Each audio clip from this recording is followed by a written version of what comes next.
appreciate that. You want to hold him? This is little Mac. Boots passed away with our great sorrow well, it was this month, 2 years ago. And of course, when you have a big hole in your heart, you have to fill it with something. So we filled it with one that's almost identical. That's little Mac. Emily, thank you for those comments. And I'll say again, she's right.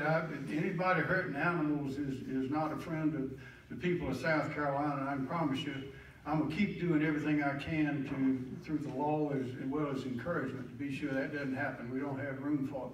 But I want to thank a number of people here. First, the veterans, without whom we would not be here at all, because we had to fight our way to get to this.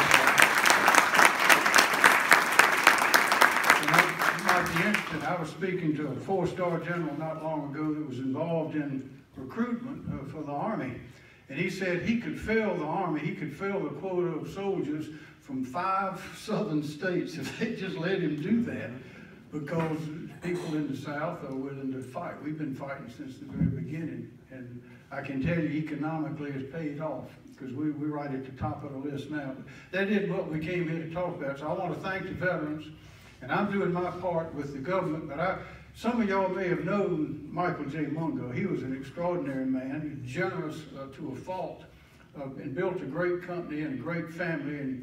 And we could not do these things without leaders like Michael J. Mungo, who's on the board of trustees at the university, and always speaking up and making observations and getting things done that needed doing. And I remember it, and I appreciate it, and I deeply appreciate that his family, Stuart and the rest of the family, are carrying on that tradition as is illustrated here. We could not do these things without the Michael J. Mungo Foundation, the generosity.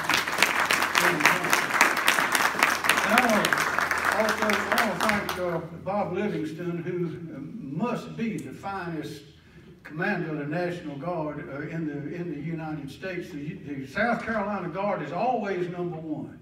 Always number one in readiness, which means we're ready right now to do what we have to do. And Major General Livingston has done a terrific job as Adjutant General. I know there's a change of command coming up Saturday. I will be there to honor the new commander, but also to thank Bob Livingston and his wife, Barbara, for all that they have done for our state, and thank you. And one observation, I just noticed.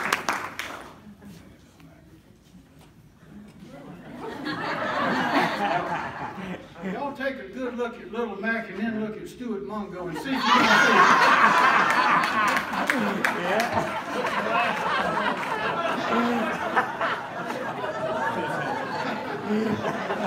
Like I say, we all related one way or another. But I'm happy to be here, happy to support Paul Miller. It's a great thing. Peggy and I love it. And they have a saying in Washington, if you're looking for a friend, you better get a dog. Everybody ought to have a dog. This is a 52-pound ball of furry love is what that is right there. And to be able to help our veterans, I don't like to leave. We have at the mansion, it's not a usual type of home. We have security around the clock all the time. We have a cook and people. It's a very great place, and Peggy has taken the lead in making it even more special with the gardening and the cleaning and painting and fixing and all of that.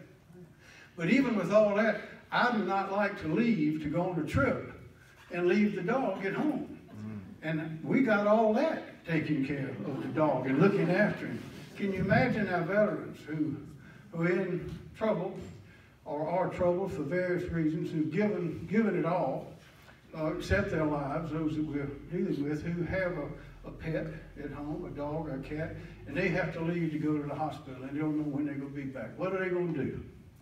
Well, that causes more trouble.